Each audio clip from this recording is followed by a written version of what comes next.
दोस्तों, आपने सुना होगा कि फेसबुक ने जियो में रिलायंस इंडस्ट्रीज़ में काफ़ी बड़ी खरीदारी की है, काफ़ी बड़ा स्टेक खरीदा है।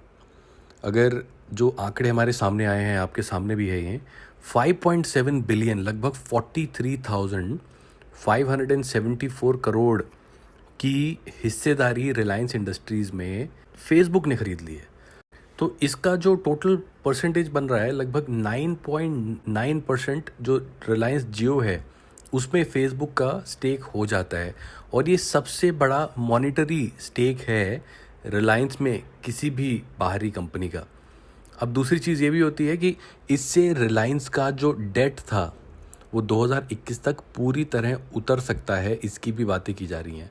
हमें याद है कि अंबानी जी ने कॉन्फ्रेंसेस हुई थी, उसमें इस चीज़ का जिक्र ज़रूर किया था कि आने वाले टाइम पे रिलायंस पूरी तरह डेट फ्री कंपनी हो सकती है।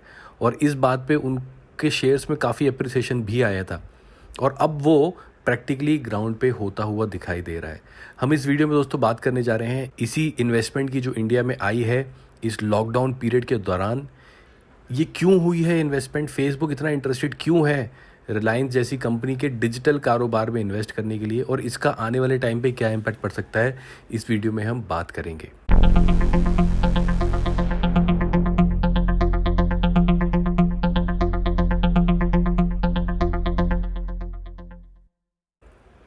तो दोस्तों, आप देख सकते हैं कि इस इन्वेस्टमेंट की खबर के साथ ही आज रिलायंस का जो चार्ट है आप देख सकते हैं लगभग 9.71% अब दिखाई दे रहा है। अभी मार्केट का मिड चल रहा है, 1350 के आसपास दिखाई दे रहा है। ऑलरेडी गैप अप ओपनिंग के साथ साथ खुला था, 1237 के आसपास इसका प्राइस था पहले, और ऑलरेडी वहाँ पे हमें 100 रुपये से भी ज़्यादा लगभग 119 रुपये के अपमूव आते दिख रहे हैं और ये चार्ट ऊपर की तरफ का ट्रेंड दिखा रहा है। तो पहली बात तो फेसबुक इसमें इन्वेस्ट क्यों कर रहा है।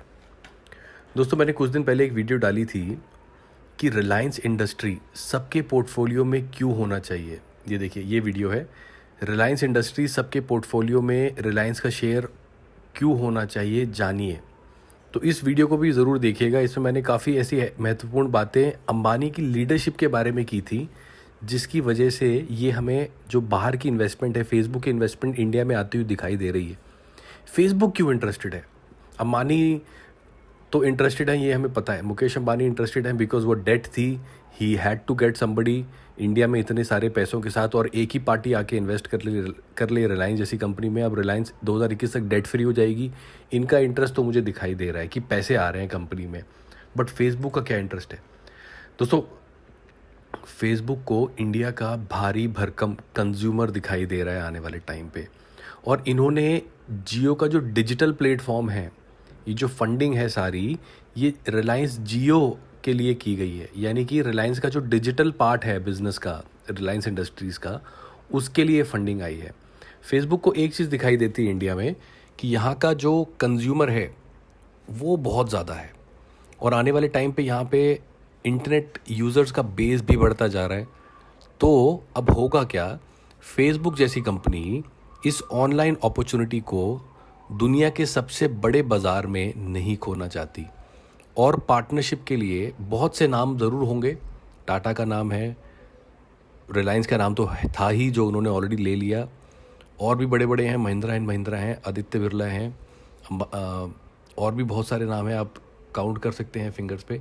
बट जियो जो इंडिया की सबसे बड़ी कंपनी है, इसके साथ पार्टनरशिप करना उनके लिए इसलिए भी अक्लमंदी का सौदा है क्योंकि जियो ने ऑलरेडी अपना होमवर्क करके तैयार कर चुके थे।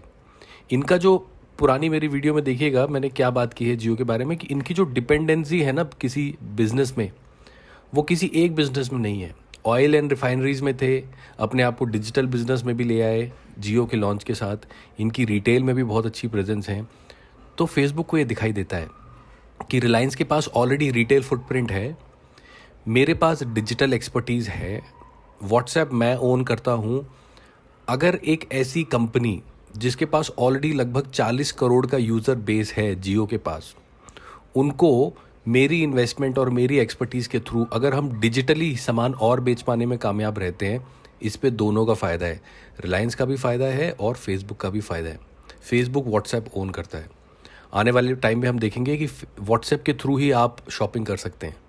व्हाट्सएप पे आपको शॉपिंग के लिंक्स आने लगेंगे, उसी पे पेमेंट होने लगेगी। हमने देखा है कि व्हाट्सएप पे पेमेंट हो जाती है आजकल। व्हाट्सएप पे ही आपको किसी प्रोडक्ट की फ़ोटो आएगी, उसके फीचर्स बताए जाएंगे और पेमेंट भी व्हाट्सएप पे ही हो जाएगी। और रिलायंस के पास प्रोडक्ट्स की कमी नहीं है। वो वेजिटेबल्स बेचते हैं रिलायंस मार्ट के थ्रू, वो रिलायंस रिटेल के थ्रू कपड़े बेचते हैं, वो ग्रॉसरीज बेचते हैं, वो क्या नहीं बेचते, बच्चों के खिलौने तक तो बेचते हैं। हर चीज़ रिलायंस इस टाइम बेच रहा है, इलेक्ट्रॉनिक्स आइटम बेचता है रिलायंस। और साथ साथ उसका उसका डिजिटल प्रेजेंस भी है। डिजिटल प्रेजेंस हो गया जियो के थ्रू। जियो ने ऑलरेडी काफ़ी सारे ई प्लेटफॉर्म लॉन्च कर दिए हैं, जैसे जियो वॉलेट हो गया, जियो ऑनलाइन ऐप्स हो गई, जियो मनी हो गई। तो फेसबुक इंडिया में अगर इन्वेस्टमेंट करने की सोच रहा है और रिलायंस से अच्छी कंपनी इस टाइम उसको नहीं मिलेगी। वो अपनी डिजिटल एक्सपर्टीज़, अपनी मनी की मसल पावर यूज़ करेगा, कर ली है उसने ऑलरेडी, और लगभग 5.7 बिलियन स्टेक के साथ रिलायंस में हिस्सेदारी खरीद ली है। इसमें दोनों का फ़ायदा हमें होता हुआ दिखाई दे रहा है। तो दोस्तों मुझे तो जो इस स्टेक का जो डील हुई है उसमें फेसबुक का ज़्यादा फ़ायदा मुझे इसमें दिखाई दे रहा है। और हम ये भी सोचते हैं कि यार इन दिनों कौन है जो इतना ज़्यादा अमाउंट लेके किसी कंपनी में इन्वेस्ट करना चाहेगा। और बट एक चीज़ तो माननी पड़ेगी, इंडिया जैसी डेस्टिनेशन आजकल किसी भी कंपनी के लिए एक बहुत ही ज़्यादा हॉटस्पॉट बनी हुई है। आने वाले टाइम में पता नहीं चाइना में किस टाइप के डेमोग्राफिक और हमें इमोशंस दिखाई दें दुनिया की कम्युनिटी के टुवर्ड्स चाइना। तो इंडिया में इस टाइप की जो इन्वेस्टमेंट आज फेसबुक ने की है, मुझे लगता है आने वाले दिनों में ऐसी इन्वेस्टमेंट्स और होंगी जब इंडिया की मार्केट को पकड़ते हुए फॉरेन इन्वेस्टमेंट्स और आती हुई हमें दिखाई देंगी। क्योंकि इंडिया की मार्केट को देखिए, अमेज़ॉन तो ऑलरेडी कैप्चर करने में लगा हुआ है। अमेज़ॉन अमेरिकन कंपनी है, ऑलरेडी यहाँ पे कैप्चर कर रहा है। अलीबाबा ने भी कुछ दिनों पहले फ्लिपकार्ट में अच्छा खासा स्टेक खरीदा था। तो अलीबाबा यानी चाइनीज़ कंपनी भी इंडिया में अच्छे खासा स्टेक खरीद चुकी है। अब बचा कौन था? फेसबुक रिलायंस के थ्रू आ गया। कुछ दिनों पहले ये भी खबर थी कि अंबानी खुद एक ई प्लेटफॉर्म लॉन्च करना चाह रहे हैं जिसमें वो अमेज़ॉन को टक्कर देने वाले हैं। ये भी खबर थी कि रिलायंस शायद कोई ऊबर टाइप की सर्विस लॉन्च कर दे। बट जो डिजिटल प्लेटफॉर्म लॉन्च करने की खबरें थी वो काफ़ी गर्म थी। अब लग रहा है कि ये जो फेसबुक के साथ पार्टनरशिप है, उनकी डिजिटल एक्सपर्टीज़ यूज़ करके, उनके इंटरफेस में जो एक्सपर्टीज़ है फेसबुक की, उसको यूज़ करते हुए रिलायंस और फेसबुक की पार्टनरशिप एक ऐसे प्लेटफॉर्म को जन्म देगी जिसमें बहुत सारे कंज्यूमर अट्रैक्ट होंगे। और इनका डायरेक्ट कंपटीशन अब हमें फ्लिपकार्ट और हमें अमेज़ॉन के साथ दिखाई देगा। इंडिया में ऑनलाइन बहुत एग्रेसिव होने जा रहा है। उसका आज बिगुल जो है, इस लड़ाई का जो बिगुल है वो आज बज चुका है इस अनाउंसमेंट के साथ। अब मोनोपोली नहीं देखने को मिलेगी हमें अमेज़ॉन और फ्लिपकार्ट की।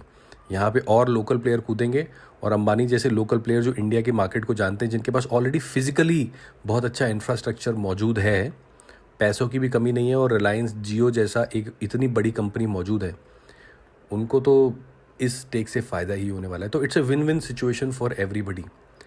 कुछ और महत्वपूर्ण अगर डेटा मुझे आपको देना हो तो महत्वपूर्ण डेटा तो यही है कि फेसबुक ने 9.9% जियो में इन्वेस्ट कर लिया है, रिलायंस जियो में। 5.7 बिलियन इसकी वैल्यूएशन है, लगभग 43,500 करोड़ की, जिसके कारण रिलायंस आने वाले दिनों में डेट फ्री कंपनी हो सकती है। इसका नतीजा ये हुआ है कि रिलायंस का शेयर आज हमें भागता हुआ दिखाई दे रहा है। तो इन्वेस्टर्स क्या आज ही इसमें कूद जाएं? दोस्तों थोड़ा सेटल होने दो। आज एक बहुत इमोशनल बाउंस बैक मिला है। आपको मैं ज़रूर बता दूं, 1 महीने पहले ये स्टॉक 800 के आसपास हुआ करता था। 5 दिन पहले ही ये लगभग 1100-1200 के आसपास था। और कोरोना क्राइसिस के पहले इसने बॉटम जो लगाए हैं वो लगभग 800 के आसपास के लगा दिए हैं। देखिए 52 वीक्स लो 875। तो ये जो 1300 में, तो मैं बोलूँगा एकदम से जंप नहीं मारते, इसको थोड़ा सा और सेटल होने देते हैं और उसके बाद देखते हैं, जब ये सेटल हो जाएगा तब उसमें कूदें। दोस्तों मैं आपको ज़रूर अर्ज करूँगा कि ये जो रिलायंस इंडस्ट्री सबके पोर्टफोलियो में क्यों होना चाहिए, एक बार इस वीडियो को भी देखिएगा। इस वीडियो के एंड में इस वाली वीडियो का लिंक आपको मिल जाएगा। उसमें रिलायंस के पिछले 3 साल के एनुअल परफॉर्मेंस की बात की गई है। कितना पैसा है रिलायंस के पास, कितना डेट है करंटली, कितने मार्जिन पे काम कर रहा है रिलायंस, और इनकी लीडरशिप के कारण अंबानी की, मुकेश अंबानी की लीडरशिप के कारण क्यों रिलायंस बहुत अट्रैक्टिव हो जाता है, क्यों इंडिया में जो बाकी कॉरपोरेट्स हैं उनके मुकाबले रिलायंस ज़्यादा सुपीरियर है। तो दोस्तों ये मेरा ओपिनियन था इस बड़ी इन्वेस्टमेंट को लेके जो फेसबुक ने भारत में की है, रिलायंस इंडस्ट्रीज़ में की है। इसका इम्पैक्ट आने वाले टाइम पे भी रिलायंस और भारतीय बाज़ारों पे पड़ता रहेगा, उन खबरों पे भी हम नज़र रखेंगे। तो इसी के साथ I will wind up the video. Thank you so much for watching.